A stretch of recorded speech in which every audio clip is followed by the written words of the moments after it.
ข้าพระพุทธบริษัททั้งหลายจักพึงกำหนดนับด้วยประกาศนี้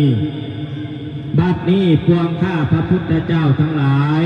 ภายในมีพระสงฆ์เป็นเข้าภายนอกมีทวยทายกอุบาสกอุบาสิกาทั้งหลายจักได้ประกอบยัญญพิธีในทางพระพุทธศาสนาเพื่อให้เป็นสิริมงคลแก่ประเทศชาติบ้านเมืองแก่วัดวาพระศาสนาแก่ทวยทายกอุบาสกอุบาสิกาเจ้าภาพเจ้าศรัทธาทั้งหลายดังนั้นพวงข้าพระพุทธเจ้าทั้งหลายจึงได้พร้อมเพียงกันจัดแต่งเครื่องเบิกภริกรรมกระทำเทวตาพีบวงสรวงอัญเชิญเทพเจ้าเหล่าเทพาในหมื่นโลกธาตุจักรวาลให้ได้มารับเครื่องสักการะบูชาทั้งหลายเหล่านี้แล้วแลจงอนุโมทนาในกุศลและจิตนาที่คณะสงฆ์ทวยทายกอุบาสกอุบาสิกาทั้งหลายได้ตั้งใจกระทำบำเพ็ญในคุณงามความดีในการสั่งสมบารมีดังนั้นจึงขออัญเชิญเทพเจ้าเหล่าเทพาทั้งหลายในหมื่นโลกธาตุจักรวาลจงได้เคลื่อนคาดญาตราเสด็จลีลามารับเครื่องพลีกรรมทั้งหลายเหล่านี้อันพวงข้าพระพุทธเจ้าทั้งหลายได้จัดถวายไว้ดีแล้วแลจงอนุโมทนาพร้อมทั้งปกปักรักษาป้องกันภัยในการประกอบพิธีในวันนี้ให้แคล้วคลาดปลอดภัยจากพยันตรายทั้งหลายทั้งปวงขอแก่เทพเจ้าเหล่าเทพาทั้งหลาย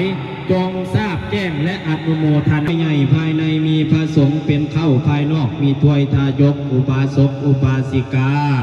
ได้พร้อมเพียงเทียงหน้ากันมาณสถานที่แห่งนี้ได้จัดแต่งเครื่องเบิกภริกรรมกระทำเทวตาพีบวงสรวงอัญเชิญเทพเจ้าเหล่าเทพาทั้งหลายในหมื่นโลกธาตุจักรวาลให้ได้มาอนุโมทนาในการประกอบยัญญพิธีอันเป็นมงคลคือการประกอบพิธีบายสีสู่ขวัญเข่าสู่ขวัญล้านในงานบุญประทายข้าวเปลือกณวัดพระธาตุศรีจำปามหารัตนารามในคราวครั้งนี้พุทธเจ้าทั้งหลายในส่วนของพระปัญญาปารมีที่บำเพ็ญปารมีสี่อสงไขยปลายแสนมหากัปขออัญเชิญเอาปารมีธรรมของพระธรรมเจ้าทั้งหลายทั้ง 84,000 พระธรรมขันธ์ขออัญเชิญเอาปารมีธรรมของคุณพระอริยสังฆเจ้าทั้งหลายทั้งปวงมีพระอาสิติมหาสาวกที่เป็นเอตทัคคะทั้ง80 พระองค์จงได้อึบเข้ามาเป็นอันหนึ่งอันเดียวกันขออัญเชิญเอาปารมีธรรมของสิ่งศักดิ์สิทธิ์ทั้งหลายอันมีในขอบเขตคันธสีมาวัดพระธาตุศรีจำปามหารัตนารามแห่งนี้ขออัญเชิญเอาปารมีของพระธาตุพระธรรมทั้งหลายอันมีพระธาตุเกศแก้วเจดีย์จุฬามณีในสวรรค์สั้นดาวดึงสาเป็นเข้าเป็นประธานขออัญเชิญเอาปารมีธรรมของสิ่งศักดิ์สิทธิ์ทั้งหลายในหมื่นโลกธาตุจักรวาลตลอดทั้งบารมีของบูรพาอาจารย์บารมีของมเหสักหลักบ้านหลักเมืองเจ้าปู่เจ้าตาพระภูมิเจ้าที่แม่นางธรณีเจ้าที่ผู้อยู่นานเจ้าฐานผู้อยู่ดลในสถานที่แห่งนี้ก็ดีจงได้อึบเข้ามาเป็นอันหนึ่งอันเดียวกันมาให้เบิดมาให้เสี่ยงวงเป็นแก่เจ้าเว้าเลี้ยวอย่าสุขัดจัดกันมาอย่าได้เพแตกมั่งอย่าได้ข้างขั้วกลางทาง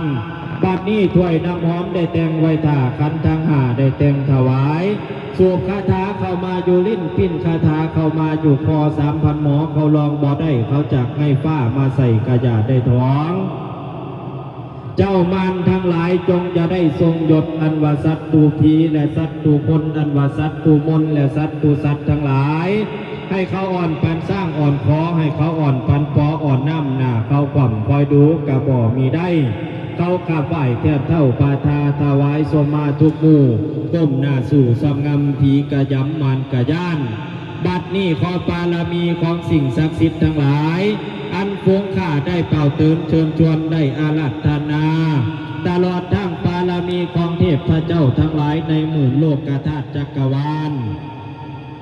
เมื่อได้มาประสมชุมนุมพร้อมเพรียงกันณสถานที่แห่งนี้แล้วขอจงได้ดลบันดาลประทานพรปกปักรักษาวัดวาพระศาสนาปกปักรักษาประเทศชาติบ้านเมืองปกปักรักษาพระภิกษุสามเณรทั้งหลายปกปักรักษาทวยทายกอุบาสกอุบาสิกาเจ้าภาพเจ้าศรัทธาทั้งหลายให้แคล้วคลาดปลอดภัยจากพยันตรายทั้งหลายทั้งปวงตั้งแหกแต่นี้เมื่อหน้า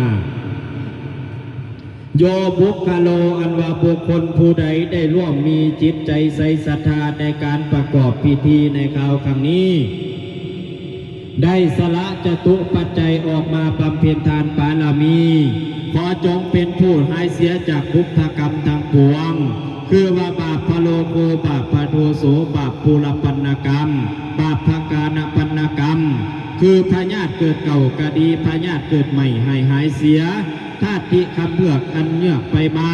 ก็ขอให้ระงับดับหายอิจิตังขอให้ได้คำมักปฏิตังขอให้ได้คำปรารถนาสื่อว่าความทุกข์ความยากความลำบากกายความลำบากใจทั้งหลายจงอย่าได้เกิดมีแก่ฝูงข้าทั้งหลายตราบต่อเท่าเข้าสู่นิรพานอะยังมังคตังสัพเพมังคตังพอเจาะป่องลองทางหลวงบ่อให้กว้างทางกว้างบ่อให้ตันขอจงเปิดดวงชะตาวัดวาพระศาสนาเปิดดวงชะตาของพระภิกษุสามเณรเปิดดวงชะตาของทวยทายกอุบาสกอุบาสิกาเจ้าภาพเจ้าศรัทธาท่านทั้งหลายที่มาร่วมประกอบพิธีในคราวครั้งนี้จงเป็นผู้ที่มีแต่ความเจริญด้วยอายุวันนะสุขภละให้เจริญก้าวกุ้งหุ่งเมืองหั่งมีดีขึ้นเห็นผลในอายัมพทันตาอิทานิก็มีในกาลบัดนี้ก็ข้าทูล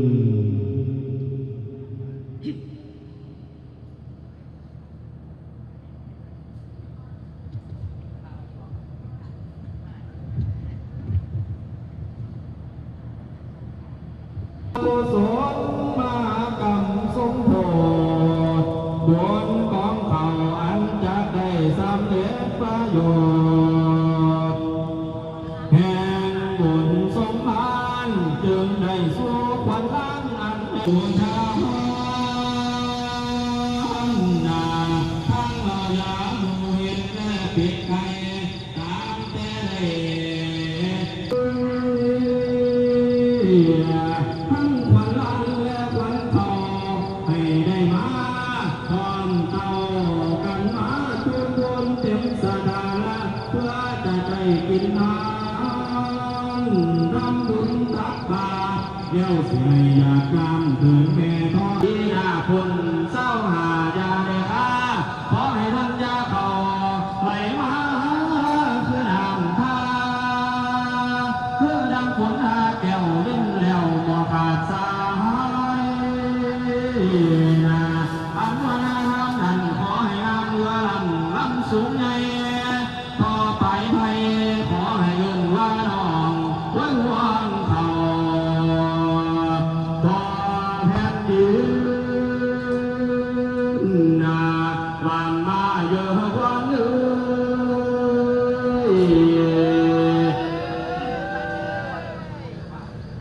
ทั้งขวัญข้าวเจ้าและข้าวเหนียวเจ้าอย่าเลี้ยวไปทางอื่นเจ้าอย่าตื่นไปใส่จะไปไกลจากเจ้าขาบ่ประมาทคุณผู้ชนะเอามาวังใส่เราเต็มตังจำได้นางว่าบุกมาบุญมาว่ามาเยอะนะวันละ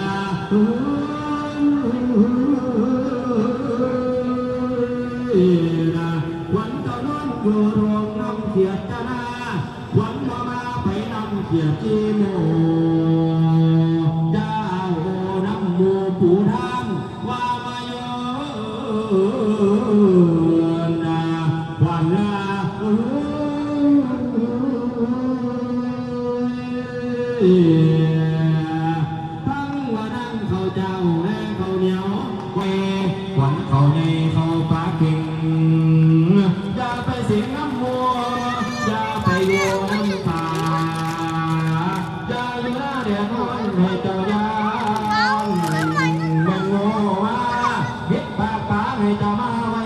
องอย่าอยู่ห้องหน้าทางให้เจ้าตามมาอยู่มารวมหมู่นำกันนะว่ามาเยอะวันนกกระทิบเขาสิตอดพวกงอกขอดสิคาบหนี